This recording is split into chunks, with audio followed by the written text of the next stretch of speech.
Hello friends, నేను మీ బాంబే వార్తక్కను. ఉప్మా అంటే ఇష్టం లేని వాళ్ళకు అదే రవ్వతో ఇలా చేసి పెట్టండి. ముఖ్యంగా కూరగాయలు తినని పిల్లలకు ఇలా చేసి పెట్టండి. పిల్లలు ఇష్టంగా తింటారు. సూజీ రవ్వ లేదా దీన్నే ఉప్మా రవ్వ అంటారు. దానితోనే ఇన్స్టెంట్గా చేసుకుని బన్ దోశ ఎలా తయారు చేద్దామో చూద్దాం రండి. నా ఛానల్లో ఇన్స్టెంట్గా చేసుకునేవి చాలా ఉన్నాయి. కింద లింక్ ఇస్తాను, చూసి చేసుకోండి.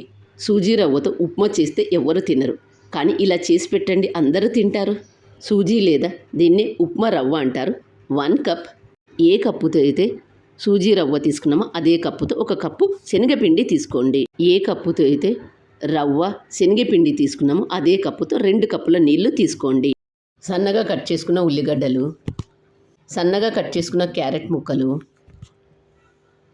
సన్నగా కట్ చేసుకున్న పచ్చిమిర్చి ముక్కలు, సన్నగా కట్ చేసుకున్న టమాటో ముక్కలు, సన్నగా కట్ చేసుకున్న కొత్తిమీర,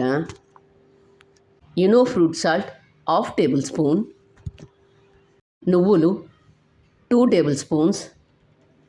ఒక గిన్నె తీసుకొని అందులో రవ్వ వేసుకొని ఏ కప్పుతో అయితే రవ్వ తీసుకున్నామో అదే కప్పుతో శనగపిండి తీసుకోండి. ఉప్పు, ఏ కప్పుతో అయితే సూజీ శనగపిండి తీసుకున్నామో అదే కప్పుతో 2 కప్పుల నీళ్లు తీసుకోండి. వీటన్నింటిని ఒకసారి బాగా కలుపుకోండి. ఎక్కడ ఉండలు లేకుండా బాగా కలుపుకోండి. ఇలా కలుపుకున్న పిండిని 10 నిమిషాలు పక్కన పెడదాం. రవ్వ వేసాం కాబట్టి బాగా నానుతుంది. 10 నిమిషాల తర్వాత మూత తీసి మరొకసారి అంతా బాగా కలుపుకోండి. సన్నగా కట్ చేసుకున్న ఉల్లిగడ్డలు, సన్నగా కట్ చేసుకున్న క్యారెట్ ముక్కలు, సన్నగా కట్ చేసుకున్న టమాటో ముక్కలు, సన్నగా కట్ చేసుకున్న పచ్చిమిర్చి ముక్కలు, సన్నగా కట్ చేసుకున్న కొత్తిమీర, బీన్స్ ముక్కలు, వీటన్నింటిని వేసుకొని పిండినంతా బాగా కలుపుకోవాలి. ముఖ్యంగా పిల్లలు కూరగాయలంటే తినరు కాబట్టి ఇలా సన్నగా కట్ చేసి క్యారెట్ ముక్కలు, బీన్స్ ముక్కలు ఇలా మీకు ఇష్టమైనవన్నీ వేసుకోండి. బాగా కలుపుకున్న తర్వాత ఇప్పుడు ఇందులో 1/2 టేబుల్ స్పూన్ ఫ్రూట్ సాల్ట్స్ వేసుకొని బాగా కలుపుకోండి. ఫ్రూట్ సాల్ట్ వేసిన వెంటనే బన్ దోశలాగా వేసుకోవాలి. గ్యాస్ ఆన్ చేసుకొని బన్ దోశ తవ్వ పెట్టుకొని ఆయిల్ 1/2 టేబుల్ స్పూన్ వేసుకొని అంతా ఒకసారి స్ప్రెడ్ చేయండి. ఇప్పుడు దీని మీద నువ్వులు వేసుకోండి. నువ్వులు వేసిన తర్వాత ముందుగా మనం తయారు చేసిన పిండిని ఒకసారి కలుపుకొని 2 గరిటెల వరకు వేసుకోండి. ఎక్కువగా వేసుకోవద్దు, అప్పుడు మందంగా అవుతుంది. కాబట్టి 2 గరిటెల కన్నా ఎక్కువ వేసుకోవద్దు. ఎక్కువగా వేసుకున్నట్లయితే లోపల వరకు కాలదు. కాబట్టి 2 గరిటెల కన్నా ఎక్కువగా వేసుకోవద్దు. ఒక సైడు కాలిన తర్వాత మరొక సైడు తిప్పి వేసుకోండి. వేసుకున్న తర్వాత అంచుల వెంట కొద్దిగా ఆయిల్ వేసుకోండి. ఇప్పుడు మరొక సైడు కూడా బాగా కాల్చుకున్న తర్వాత ఒక ప్లేట్లోకి తీసుకోండి.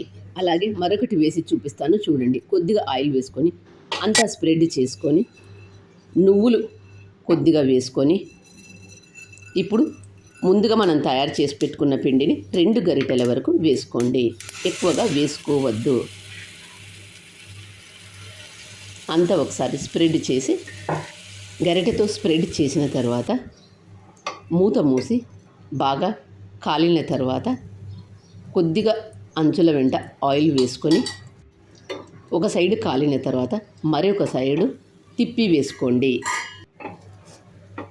ఇలా తిప్పి వేసుకున్న తర్వాత మరొక సైడు కూడా బాగా కాల్చుకున్న తర్వాత ఒక ప్లేట్లోకి తీసుకుందాం.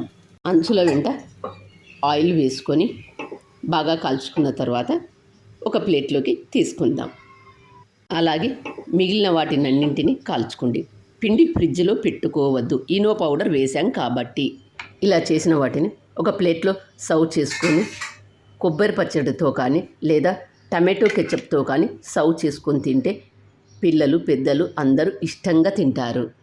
ముఖ్యంగా కూరగాయలంటే ఇష్టం లేని పిల్లలకు ఇందులో క్యారెట్లు, బీన్స్ ముక్కలు అన్నీ ఇలా వేసి చేసి ఇవ్వండి, అందరూ ఇష్టంగా తింటారు. సూజీ రవ్వతో ఉప్మా చేస్తే ఎవ్వరు తినరు, కానీ అదే సూజీ రవ్వతో ఇలా చేసి పెట్టండి, అందరూ ఎంతో ఇష్టంగా తింటారు. మరి మీరు కూడా తప్పక ట్రై చేయండి. మరి మీకు ఎలా వచ్చాయో నాకు కామెంట్ చేసి చెప్పండి. నా ఛానల్ కొత్తగా చూసేవాళ్ళు సబ్స్క్రైబ్ చేసుకోండి. మరొక కొత్త రెసిపీతో మీ ముందుకు వస్తాను. Thank you for watching.